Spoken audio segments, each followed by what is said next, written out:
Hi అండి, అందరికీ నమస్తే. ఈరోజు మనము మన అమ్మ వాళ్ళ ఇంటికి వచ్చామన్నమాట. అంటే మా అమ్మ వాళ్ళ ఇంటికి. ఈరోజు ఏంటంటే ఇక్కడ నాంచారం తల్లి వస్తుంది.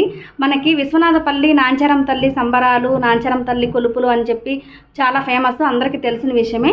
అయితే అక్కడ నాంచారం తల్లికి సంబరం అయిపోయిన తరువాత ఇక్కడ మా ఊర్లో అంటే మా పెదకండేపల్లి గ్రామంలో నాంచారం తల్లిని బయటికి తీస్తారు. ఎప్పుడు తీస్తారంటే మనకి ఉగాది ఉంటుంది కదా, ఉగాది తర్వాత రోజు అనమాట. ఇలా అమ్మవారిని తీసి అంటే ఉగాది తర్వాత రోజు ఈరోజు ఎగ్జాక్ట్గా ఈరోజు అమ్మవారిని తీసి అమ్మవారికి చేయవలసిన కార్యక్రమాలన్నీ చేస్తూ ఉంటారు. చేసిన తర్వాత మన ఊర్లో ఉన్న ప్రతి ఒక్కరి ఇంటికైతే అమ్మవారు వస్తుంది. అమ్మవారికి మన సాయశక్తుల నైవేద్యాలు అవి సమర్పించి అమ్మవారిని కొలుస్తూ ఉంటాము. అందుకని అమ్మవారి ఇంట్లో ఈరోజు ఏం చేస్తారో మనం కూడా చూసేద్దాం. అంటే నాకు తెలుసు, మీ అందరికీ చూపించాలని అయితే నేను ఈ వీడియో చేస్తున్నాను.